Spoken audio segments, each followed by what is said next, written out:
সম্মানিত ভিউয়ার্স আসসালামু আলাইকুম। আপনারা জানেন গত বছরের বৃত্তি পরীক্ষা এবছর ২০২৬ সালের এপ্রিল মাসে অনুষ্ঠিত হওয়ার কথা রয়েছে। সেক্ষেত্রে পরীক্ষার্থীদের কিছু নির্দেশনা মানতে হবে। নির্দেশনাগুলো হলো পরীক্ষার্থীকে প্রবেশপত্র সহ নির্ধারিত সময়ের মধ্যে পরীক্ষা হলে উপস্থিত হতে হবে। প্রবেশপত্র ছাড়া কেউ পরীক্ষায় অংশগ্রহণ করতে পারবে না। পরীক্ষার হলে প্রবেশপত্র ছাড়া অন্য কোনো অননুমোদিত কাগজপত্র, ক্যালকুলেটর, মোবাইল ফোন বা অন্য কোনো ইলেকট্রনিক ডিভাইস সঙ্গে আনা যাবে না।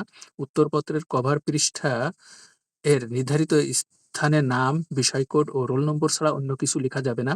উত্তরপত্রে অবশ্যই ইনভিজিলেটরের স্বাক্ষর থাকতে হবে, অন্যথায় উত্তরপত্র বাতিল বলে গণ্য হবে। উত্তরপত্রের ভিতর বা বাইরে পরীক্ষার্থীর নাম, ঠিকানা, রোল নম্বর বা কোনো সাংকেতিক চিহ্ন বা অপ্রয়োজনীয় আপত্তিকর কোনো কিছু লেখা যাবে না। খসড়ার জন্য কোনো অতিরিক্ত কাগজ দেয়া হবে না।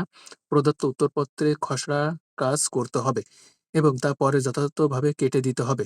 প্রদত্ত উত্তরপত্র ছাড়া টেবিল, স্কেল, নিজ দেহ বা অন্য কোথাও পরীক্ষার্থী কোনো কিছু লিখতে পারবে না। প্রশ্নপত্র বিতরণের পর ১ ঘন্টা অতিবাহিত না হওয়া পর্যন্ত কোনো পরীক্ষার্থী পরীক্ষা হলের বাইরে যেতে পারবে না। পরীক্ষা শেষ হওয়ার পর কর্তব্যরত ইনভিজিলেটরের নিকট উত্তরপত্র জমা দিয়ে পরীক্ষা হল ত্যাগ করতে হবে। এছাড়া কর্তৃপক্ষ কর্তৃক নির্দেশিত নিয়মাবলী অনুসরণ করতে হবে। তো এরকমের বেশ কিছু নিয়মকানুন রয়েছে যেগুলো আপনার সন্তানেরা বা আপনার স্কুলের শিক্ষার্থীরা যদি পরীক্ষার্থী হয়ে থাকে তাদেরকে এই বিষয়গুলো অবহিত করবেন। সবাইকে ধন্যবাদ ভিডিওটি দেখার জন্যে।